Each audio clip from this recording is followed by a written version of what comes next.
Welcome to Devasena అభిరుచులు. ఈరోజు మనం తేగలను ఉడకబెట్టుకుంటున్నామండి.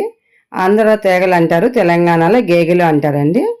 వీటిని తాటి చెట్టు నుంచి మనకు తాటి పండ్లు వచ్చి తాటి పండ్లు మట్టిలో పూడ్చినప్పుడు మనకు ఇలాగా గేగెలు అనేటివి ఊరుతాయండి బాగా. అవి తెచ్చుకొని ఈ విధంగా ఉడకబెట్టుకొని తింటాము. వీటిని శుభ్రంగా కడుక్కోవాలండి. ఇవి చాలా మట్టి ఉంటుంది, ఎందుకంటే మట్టిలో నుంచి వచ్చేటివి కాబట్టి మట్టి బాగా ఉంటుంది. ఒక 4-5 సార్లు కడుక్కున్న తర్వాత కుక్కర్లో పెట్టేసుకొని ఒక 2 గ్లాసులు వాటర్ పోసేసుకొని ఉడకబెట్టుకోవాలండి. ఇవి ఒక 8 విజిల్లు వచ్చే వరకు మనం విజిల్స్ పెట్టుకోవాలి. 8-10 పెట్టుకున్నా బాగానే ఉంటుందండి. మంచిగా బాగా ఉడకాలి కాబట్టి మనం కుక్కర్లో పెట్టుకుంటే బాగా ఉడుతుంది. మామూలుగా ఊర్లలో అయితే ఇవి పొయ్యిలో పెట్టి కాల్చుకుంటారండి. కాల్చుకుంటారు, తంపటేస్తారు. తంపటి అంటే కుండలో పెట్టి మూత పెట్టి కింద నుంచి మంట పెడతారండి. కుండలో వాటర్ ఏమి పోయరు, దాన్ని ఆవిరికి ఉడుకుతాయండి. పైన ఒక కుండ మీద ఇంకో కుండ పెట్టి వాటర్ పోస్తారు, కింద మంట పెడతారు, ఆవిరికి ఉడుకుతాయండి అవి. దాన్ని తంపటేయడం అంటారండి. వాటర్ లేకుండా ఉడుకుతాయి కాబట్టి వారం రోజులు 10 రోజులున్నా ఖరాబు కావండి అవి.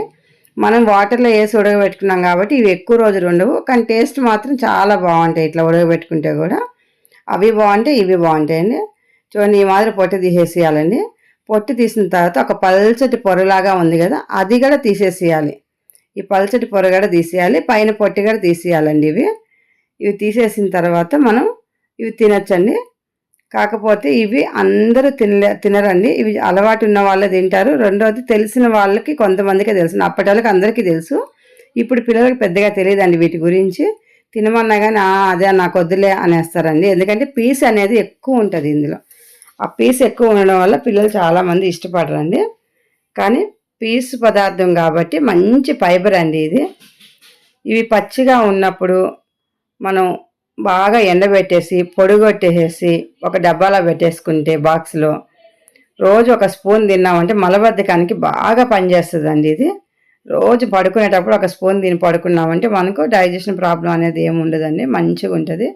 ఫ్రీ మోషన్ అవుతుందండి మంచిగా. చూడండి, ఈ తేగలు ఈ విధంగా ఉడకబెట్టేసుకొని ఈ విధంగా నీట్గా నార తీసేసుకొని శుభ్రంగా ఒలుచుకొని తినాలండి ఇవి. చూడండి, ఈ విధంగా తీసిన తర్వాత దీని లోపల మనకి ఇప్పుడు దీన్ని చందమామ అంటామండి. దీన్ని అంటే మధ్యలో ఉంటుంది కాబట్టి దీన్ని చందమామ అంటాము. అది కూడా కొంచెం ఆ మొదలు ఒక్కటే తింటామండి, మిగతా అంతా తినడానికి రాదు అది.